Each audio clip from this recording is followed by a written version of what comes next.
You're obviously not aware of this, but blessed is not a word that the global majority thinks of in association with Europeans. Words like plague and colonizer, maybe, but not blessed. And the cell phone in my hand came from China. So I don't know if you're referencing Steve Jobs or Martin Cooper or the Finnish inventor who created the first pocket-sized telecommunication device in 1917, and you probably don't know either because your education system has left you terribly ignorant and without the critical thinking skills necessary to effectively gather information.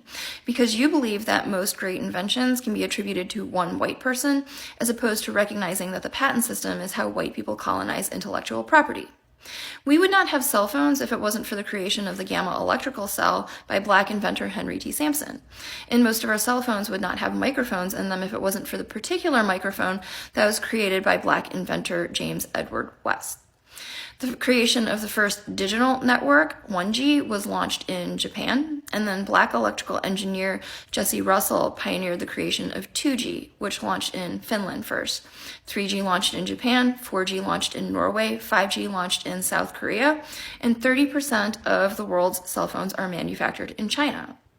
Because we, of the global majority, recognize that collective humanity has the ingenuity and creativity of one another to thank, whereas a lot of European Americans are laboring under the delusion that the rest of us have white people to thank. And it's this narcissistic ignorance that causes people like you to do embarrassing things, like leaving comments about Europeans and cell phones on a video about systemic anti-black in the United States. And while that could be written off as a comedic and senile non sequitur, we recognize it as a desperate attempt to center yourself in a conversation that has nothing to do with you.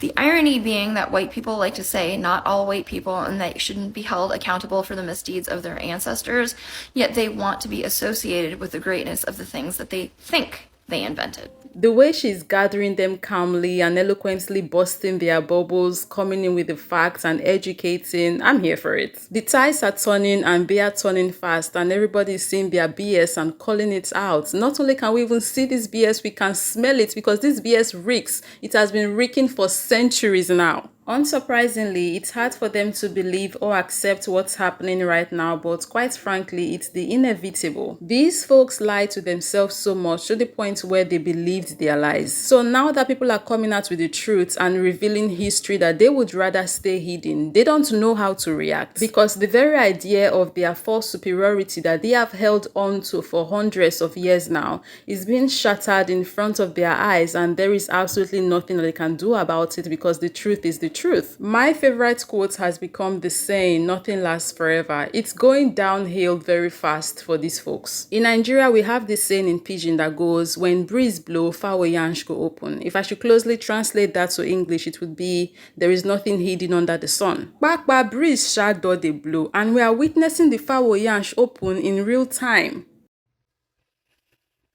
Oh boy. So, John Michael Kohler was an American who invented the bathtub in 1883. But let's think about this critically. Do you really think that nobody took a bath until John Michael Kohler invented the bathtub in 1883? Doesn't make a lot of sense, right?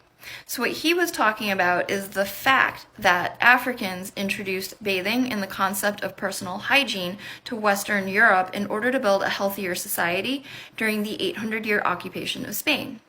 In particular, a man by this name introduced the practices of bathing, shaving, and using toothpaste, as well as drastically improving the eating habits of Western Europeans.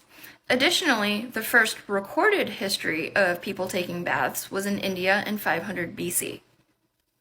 A lot of us have gotten used to how little history some people like you know, particularly where it comes to anything not Eurocentric. However, I have a tip. Before you make a comment like this, do a quick Google search for whatever you think the topic at hand is.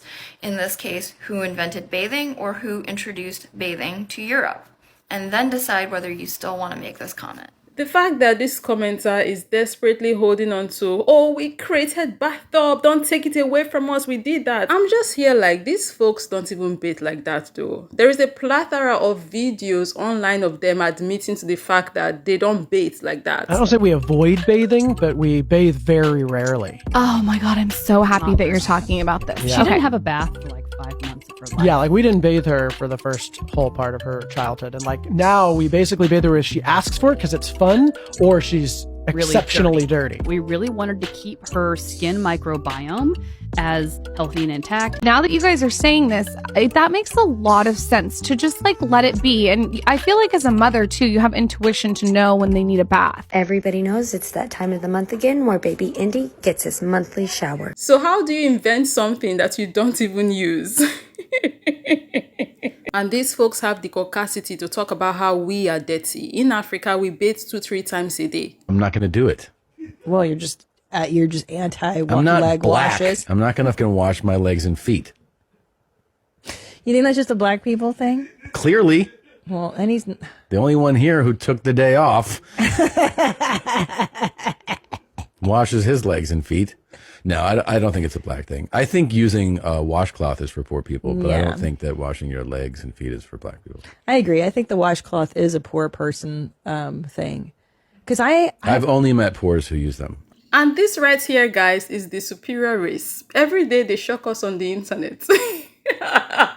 Imagine saying a tool for cleaning up is for poor people. He mentioned washcloths, but in Africa we use sponge. We bathe before going to bed, wake up in the morning, bathe again, even though you spent the last couple of hours sleeping on the bed and you did nothing. You still have to bathe in the morning. Then in the afternoon, if we come home, we bathe.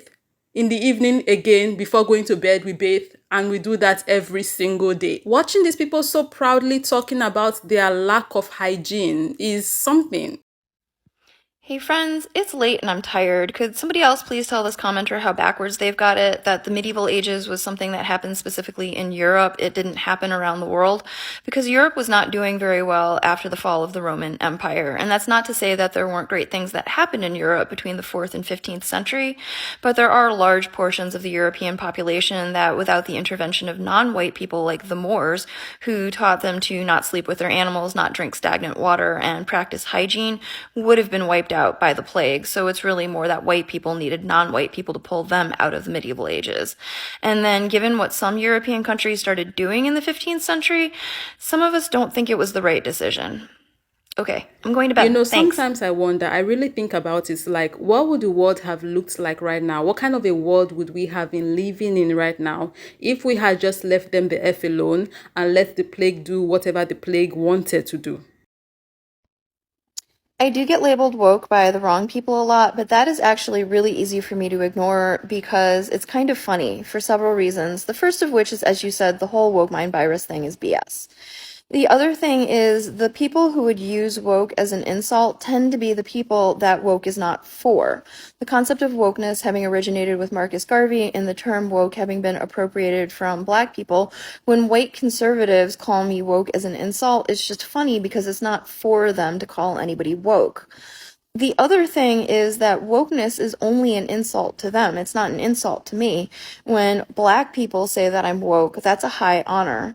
So white conservatives do it because it's the only way that they have to dismiss the things that I say that they don't like, because it is well informed and it is important and it's about dismantling white supremacy culture and they don't like that. If they were agreeing with me, then I would have to be worried. And the other thing that's weird to me is, what does it say about a group of people who think that woke is a bad thing, who take pride in being asleep? And their pride in ignorance and narrow-mindedness does show. So as I tend to tell them, if you're going to take pride in your ignorance, don't pretend like you know something.